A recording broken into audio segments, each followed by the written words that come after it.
Mesdames et messieurs, bonjour et bienvenue sur notre chaîne YouTube. Bonne année Africa, bonne année mes chers frères et sœurs, et nous disons toujours Africa Oyez. Pour notre première vidéo de l'année 2022, nous disons bonne année à tous nos abonnés et à tous ceux qui vont s'abonner à nous. Nous vous remercions parce que notre communauté commence par grandir déjà.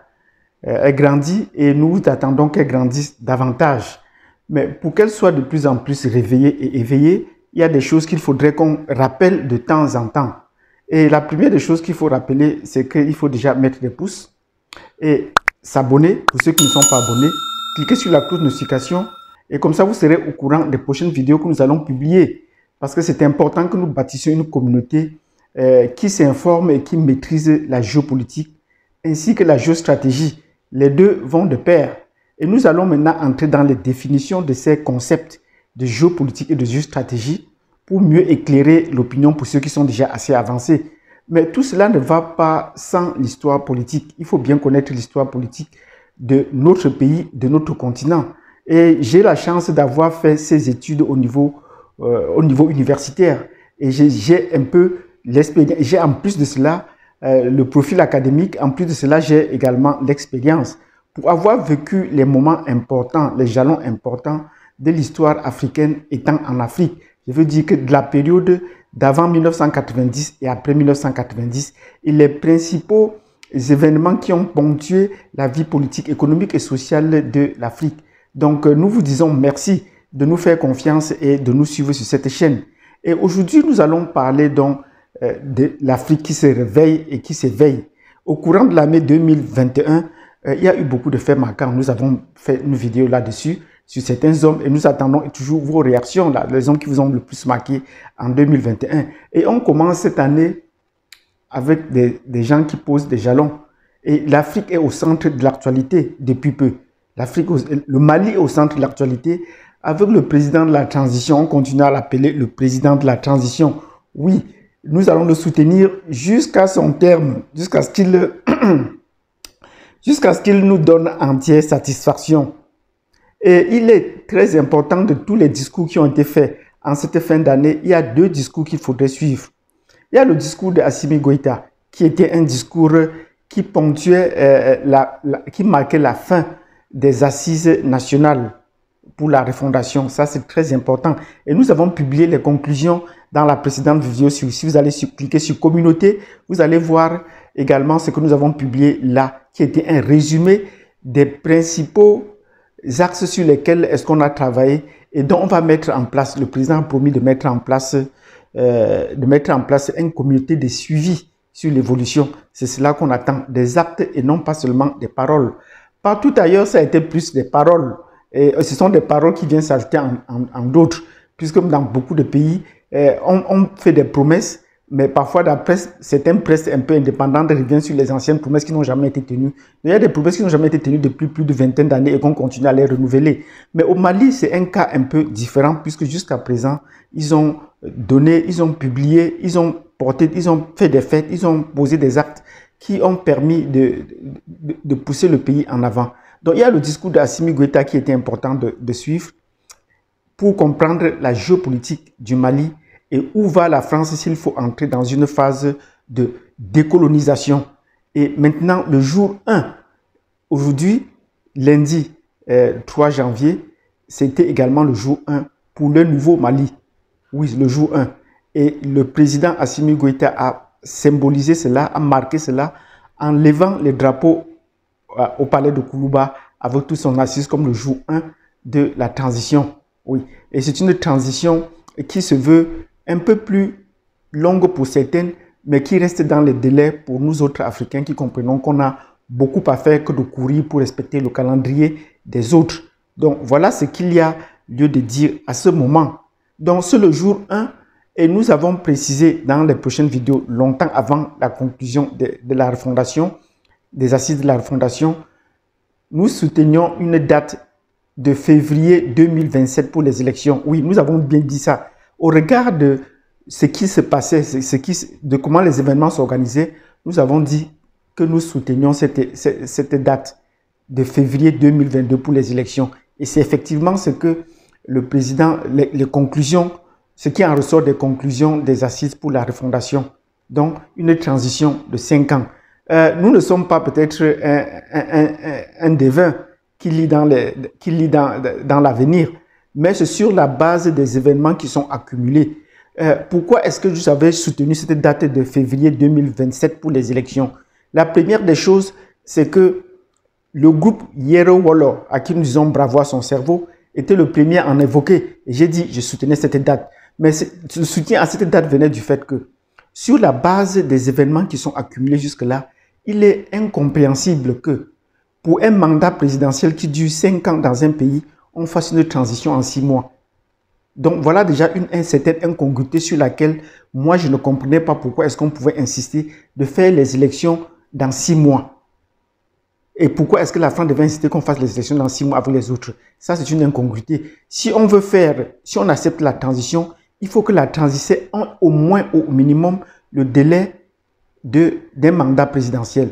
Donc, c'est sur cette base, sur ces 2 éléments que j'avais dit, je soutenais cette date de février 2027, donc dans 5 ans, ainsi que la date qu'avait évoqué Yero Wolo et pour la discontinuité qu'il y avait dans ce calendrier. Donc, un mandat présidentiel de 5 ans, il faut également, s'il y a une transition, il faut qu'il y ait une transition de 5 ans pour qu'on passe à une nouvelle république. Donc, le Mali est en train d'entrer dans une nouvelle république. Ce n'est pas seulement au Mali que nous avons fait cette analyse de prospective. Nous l'avons également fait pour la République centrafricaine. Et nous avons proposé au président Touadéra qu'il fallait qu'il procède à une russification de la Russie, de la Centrafrique, pour essayer de balayer tous les vestiges de la colonisation française.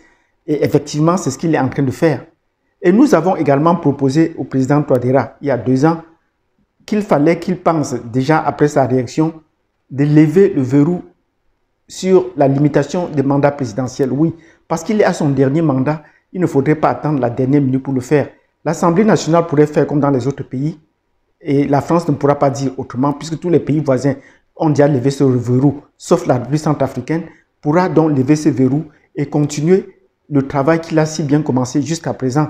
Parce qu'en choisissant un dauphin, on n'est pas sûr que le dauphin va continuer dans la même trajectoire que le président et tout pourrait être remis en cause. Donc ça, c'était une parenthèse pour le cas de la République centrafricaine, où nous avons fait des projections et qui sont en train de se réaliser sur la base de nos connaissances académiques. Pour le cas de Mali, nous avons dit la même chose.